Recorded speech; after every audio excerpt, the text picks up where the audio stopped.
I'm Dave Palumbo, founder of Species Nutrition. From my earliest bodybuilding days, I believed in only putting the best in my body. And that lives on in the Species Nutrition line of products. I put my name and reputation on every bottle of Species Nutrition products. If you want to be your absolute best, join the evolution.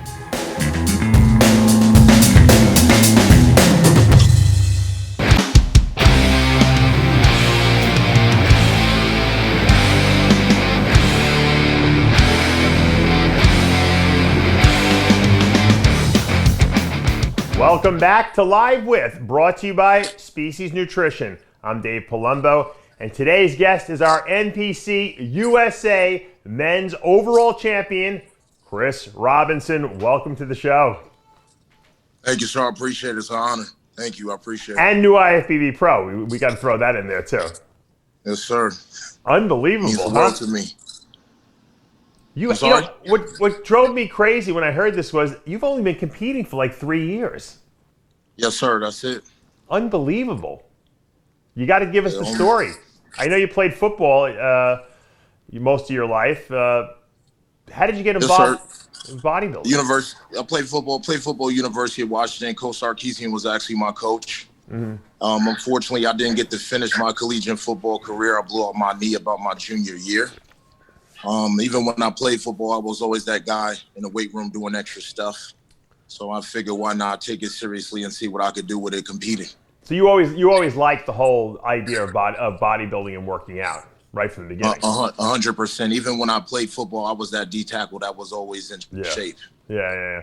Now let me ask you this question, because you know what? I have a young son. Obviously, he's going to be 5 years old, and I'm thinking of different sports he's going to go in. He's very aggressive. You know, I never played football myself because my parents were like, I had an eye injury and they didn't want me. If you were advising, young kids today to get into football or not get into football, would you discourage them or encourage them? Even though I would definitely encourage anybody, especially their parents, to make sure their kid plays football. Why is that? I'd say from a life aspect. Football has taught me responsibility, organization. Football has blatantly taught me how to do things I don't want to when I have to. Mm-hmm. And I'd say that has definitely set me up as an adult. And I personally say that getting hurt playing football has set me up as an adult early. Because even when I played football, being on scholarship in the summertime, they didn't pay me. Right. So in the summertime, I had to find a job and I had to take care of myself in order to pay my rent. Right. And then when school started again, that's when my scholarship check came back. Gotcha. Now, so I'd say playing football just sets people up for life. Would you have been able to go to college had you not had a scholarship? No, most definitely not. Which is a big thing. A lot of guys are in your same situation. The colleges are so expensive nowadays that, athletic scholarships are almost like a blessing, from above, in a sense. Most definitely $50,000. Yeah. Wow. Did you take your schoolwork serious when you were playing football? I did take my schoolwork very, very seriously. When I was playing, I was actually on the honor roll, dean's list. Crazy. And I'm not even gonna lie to you. When I got hurt, my grades did start declining very, very seriously, and you can tell. Now, why is it? You started partying more? No, I was never a partier. Oh. I'm not even a drinker as of today. So why would your grades go down? You would think you'd have more time to study now. To tell you the truth, I went to school to play football, to be an athlete, not to be a regular student. Right. And I'm pretty sure other guys in my position who've got hurt before, can definitely understand where I'm coming from. Did you lose focus? Is that why? Maybe because you felt like, wow, I can't play football. I'm depressed. I don't want to do anything. I wouldn't say I lost focus because I still graduated. I would say I definitely lost motivation. I got you. One of the reasons why I did end up picking up bodybuilding. Right. Now, when you went into bodybuilding, was it an easy transition because you were so used to the discipline of football? Most definitely. Not to mention my father was always around. My father was an avid bodybuilder. Oh, he was? And I always liked the extra work. That's a good. I'm sorry to see that in the younger generation now, where actually When I went to school, my father didn't know anything about bodybuilding. My father's generation thought bodybuilders were gay or something like that because they shaved their body and they posed in the mirror. Nowadays though, guys like your age, your fathers were actually trained. They actually trained. They lifted. They understand the sport. It's a much easier transition because you actually were introduced to it probably while you were a kid, right? Let me tell you how I was introduced to it. My father woke me up. He said, "Get dressed. We're going to the gym." Really? That's exactly how I was introduced to it. And I'm not even going to lie to you. What age? Actually, I was 11. Nice. And I think the age to lift was 14. We lied. so I can lift because I was always a huge kid. Yeah. I think when I was 11, I was 160 pounds. Wow. Oh my God. So I think I can definitely can count as a 14-year-old and could get in the gym. And that's when I really started lifting, when I was 11. Were you fat or were you muscular at that age? I'm sorry? Were you fat at 160 or were you muscular? No, I wasn't fat at all. I'd probably say body fat. Body fat at that point as a kid was probably around 17% as a kid. You must have destroyed kids on the football field at that age. Honestly, I was too big to play football at that age. Oh, they wouldn't let you because it's done by weight, right? I was a baseball player my entire life. I didn't play football until I went to high school because that's when there's no weight limit. I forgot about that. They do a weight limit with kids, right? Yes, sir. Pop Warner. Holy man! So why couldn't you play with the older kids? With the older kids as a younger kid? Yeah. Honestly, I never tried. Oh. I heard you mention that you had an injury and your parents didn't let you play. Yeah. My mother was like that my entire life until she met my stepfather. Oh. And my stepfather talked her into letting me play. And I ended up being very, very good at it. I ended up dropping baseball. Oh, okay. And I'd rather hit people than hit a ball. Yeah. That was my mentality. They put me in soccer because they didn't want me to play football, and it was the same season, so I couldn't do both. So. Yeah, that's funny. So that's funny that you went in. So you started football late, and you were really good at it, and you started bodybuilding late, and obviously you're very, very good at that too. Thank you. I appreciate that. That's amazing. Yeah, that's a good story because a lot of people think if you don't start super young, you're not going to be able to accomplish anything, and that's just not true. If you have the talent and you have the dedication, there's no such thing as rules of when you should do this or when you should do that. And sometimes sometimes it's better when you're older because you're more mature, right? Most definitely. And it's all about consistency. When people ask me how I do it, I tell them it's the days that I don't want to. That's right. Exactly. Walking around at 280 pounds with no carbs and no fats. What did you weigh on stage at the USA? I weighed in at 280. I'd probably say me and Dave and Stan probably dropped about 10 pounds of water. How tall are you? I'm a little bit over 6 foot, 6'3" exactly. That is a lot of mass on you. Wow, impressive. Now, I got to go back to the football thing because it's blowing my mind right now. When you go to the high school, okay, obviously they know all the kids who are playing football from Pop Warner up to to junior high school, whatever, middle school. You go in high school, what do you just walk on and say, I'm going to try out for the football team? Basically, that's how it works. And so when they see you and they don't know who you are, they must be like, God just sent us a fucking gift. Because you're a big guy. I mean, at 11, you're 160. What do you weigh when you get into high school? As a freshman, I was playing running back at 235. No one's that big.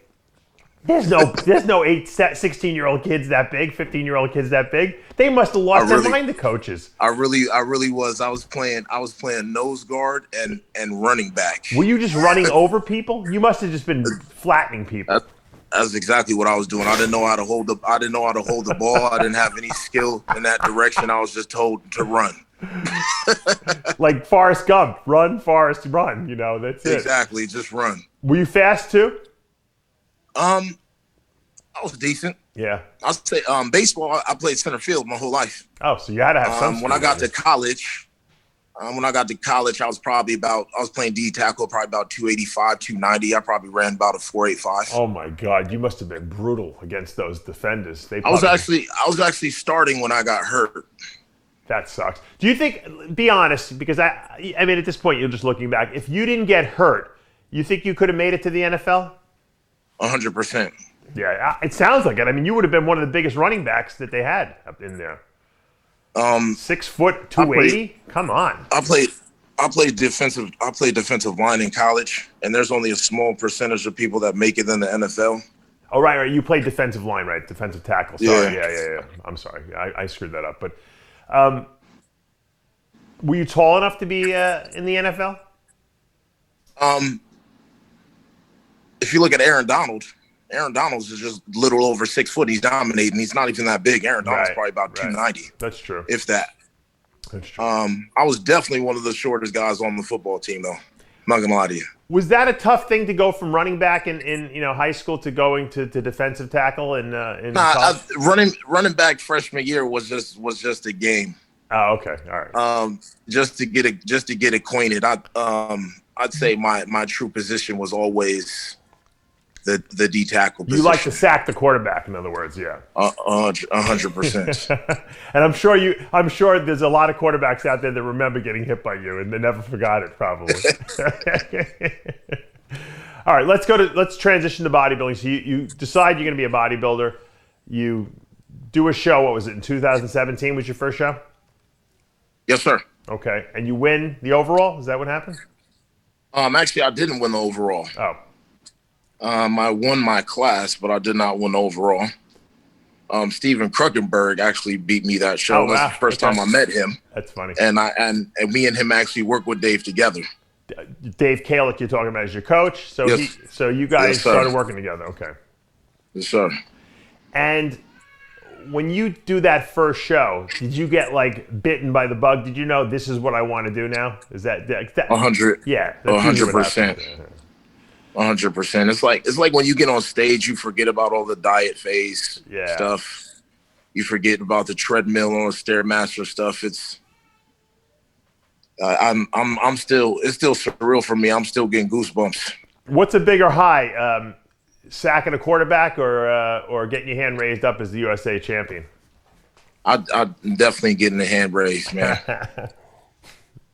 Definitely.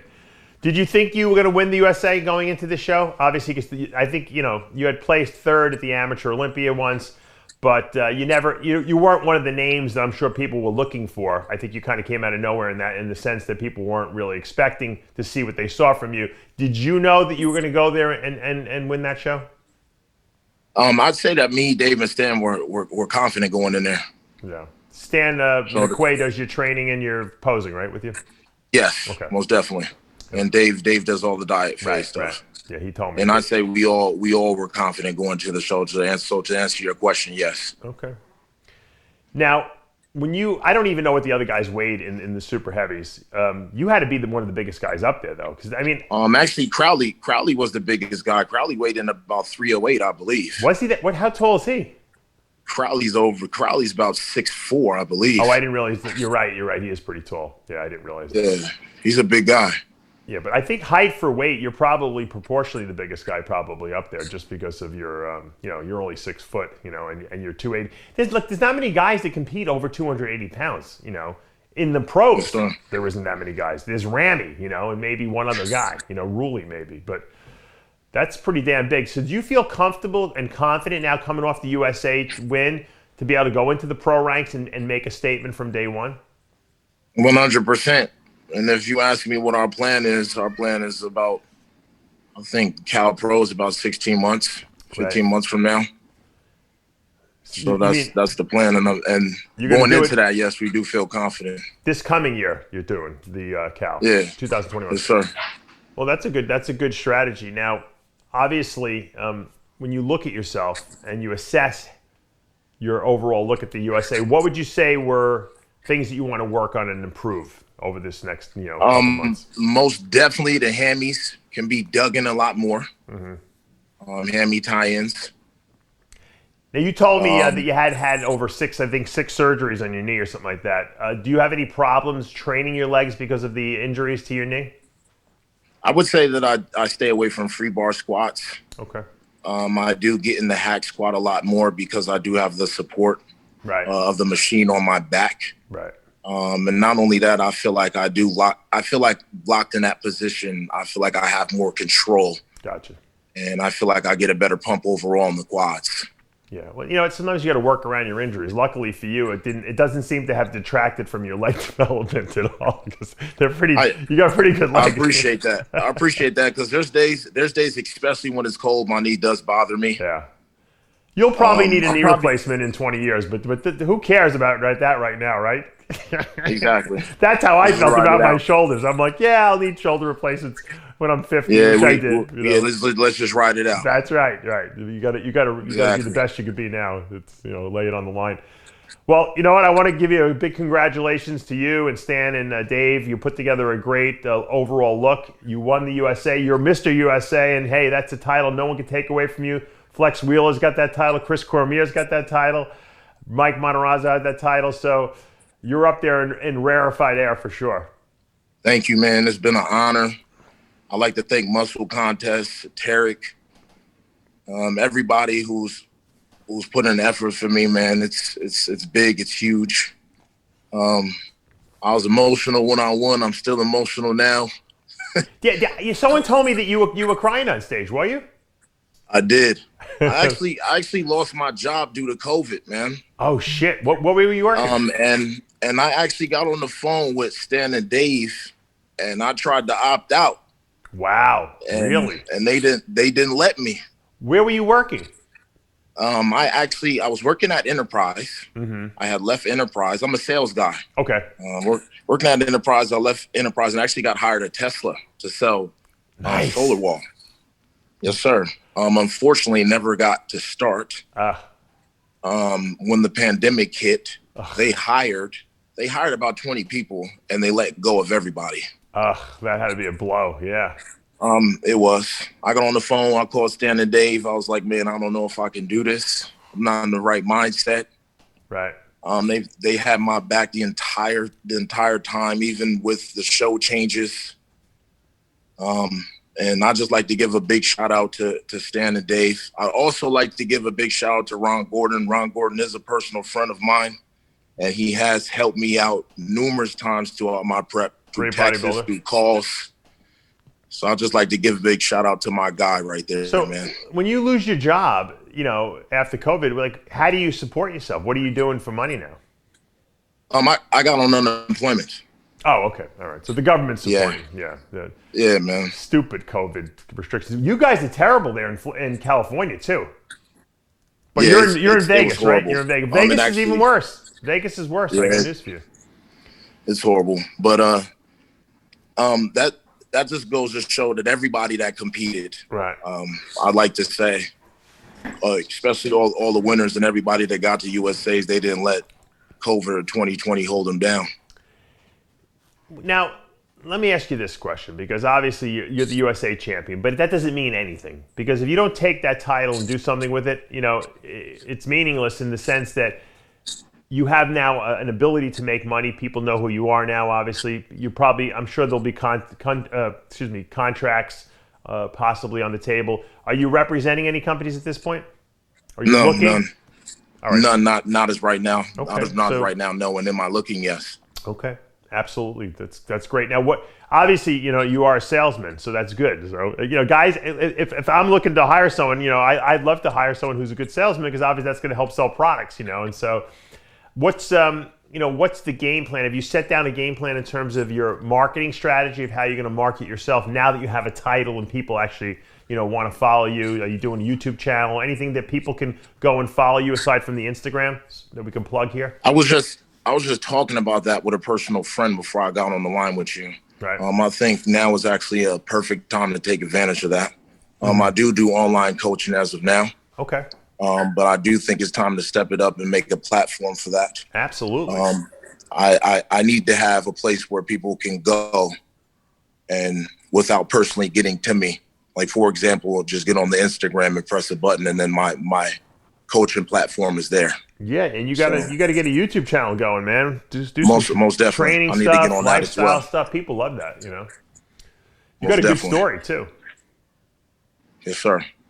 So you got to motivate people. You know, I think a lot of people think that it just comes easy to these guys. You know, they see these champions, USA, nationals. They think, it's easy. These guys got good genetics.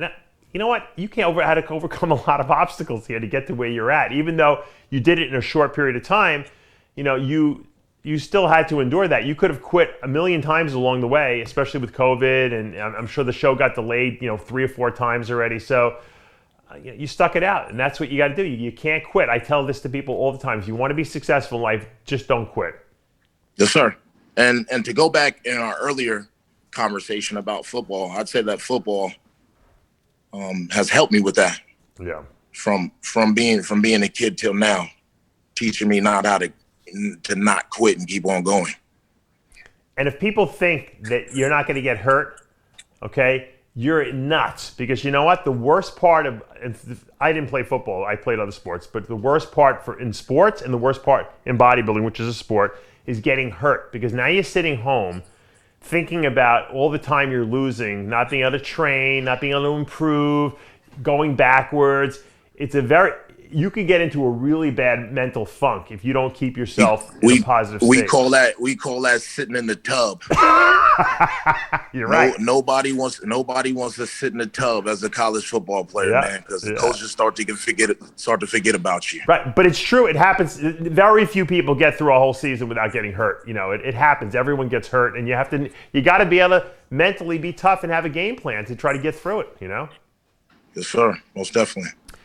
Chris, congratulations on the huge win. You are Mr. USA. Enjoy that title for the rest of the year at least. And I'm looking forward to seeing you back on an IFBB Pro stage where we can see you make your pro debut at the Cal Pro next year. Thank you, Dave. It's been an honor. Thank you for having me on the show, man. I really, really appreciate it. My pleasure. All right, guys, that's going to take us to the end of another episode of Live With, brought to you by Species Nutrition. I'm Dave Palumbo. We'll see you next time.